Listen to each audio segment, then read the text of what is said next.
Good day, good evening, good afternoon. This is Alex Haigh with EXP and the Haigh Group of the Treasure Coast. Today we can go over the January numbers, January 23 to January 22. Really interesting. Stay tuned.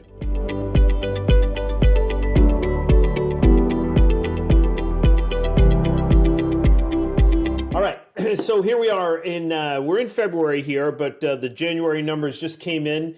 Super kind of excited here, guys. So we're going to first go over our first graph here, which is the for sale properties, and also the properties that have gone under agreement and are pending, and then also the solds. So if you look here, you'll see that we got the light green and we got the dark green. Light green is active properties, and this is all of MLS going from Indian River County down to Dade. These are just single family homes. So we have 14,202 properties on the market. And in January, we had 4,178 go under agreement pending, and then we had 2,407 close. So you can see kind of the big difference between January and December. There isn't a big difference as far as actives, but there's a big difference in pendings. So the pendings went up by almost probably 25%. If we look at the highlights here, it looks like we're down homes for sale. We're down 1.9. Compared to last month, and we're up 131 since this time last year, but closed is down 25.9, and the closed down 39.9 from 2023. This is the one that I want to look at, is under agreement. We're up 45.1% from December, and we're down 16% since last year, but last year was crazy. So we'll move on to our next one here, the average price per square foot sold. And this is pretty illuminating here. So it looked like we had a pretty crazy downtrend other than October, which is at 374 per square foot. But it went down 353, and that was really scary at that 341 in December. But look at whammo. That thing came back big time up to $395 per square foot. So the average price per square foot sold was up 15.8% since this time last month in December, or since January to December of 2022. So it was up 10% since that time last year. So really you're looking at, you had about a 10% appreciation if you're just kind of to go by that running horse there, right?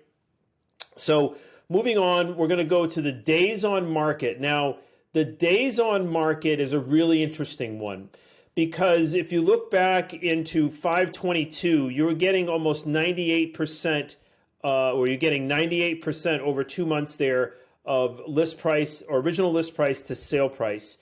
And then right around in June, that's where it really started dropping.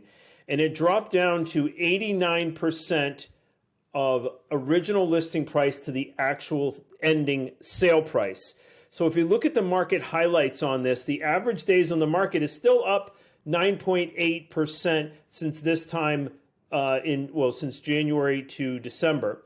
And then it was up 40% since this time last year. Now, the sold is down 1.1%. So that's, we're still looking at what's happening there is the original sale price is, these could have been people that put their properties on the market back in June, July, at that thinking that they were at the height of the market, and then the market dropped. There was an adjustment. You really want to pay attention here, I think, to pricing is hyper critical. And, if we look at this graph, you can see that, it's the days on the market is going up 32, 36, 41, 46, 51, 56 days on the market, and that is going up.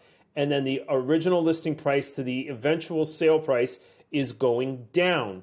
So we'll see. It looks like, January had some good numbers for pendings. We'll see what comes in for the closings in February. But the moral of the story here is it looks like we have a leveling off.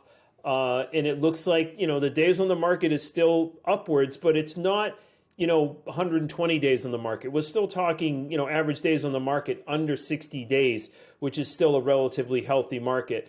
So I hope this is all helpful to you guys. The numbers are looking pretty good for the sellers out there. The numbers are looking good for us not to begin to this housing crash that everybody's talking about. Time will tell. Stick with a good agent. Until the next time, Alex Haigh with eXp Realty in the Haigh Group of the Treasure Coast. Thank you so much.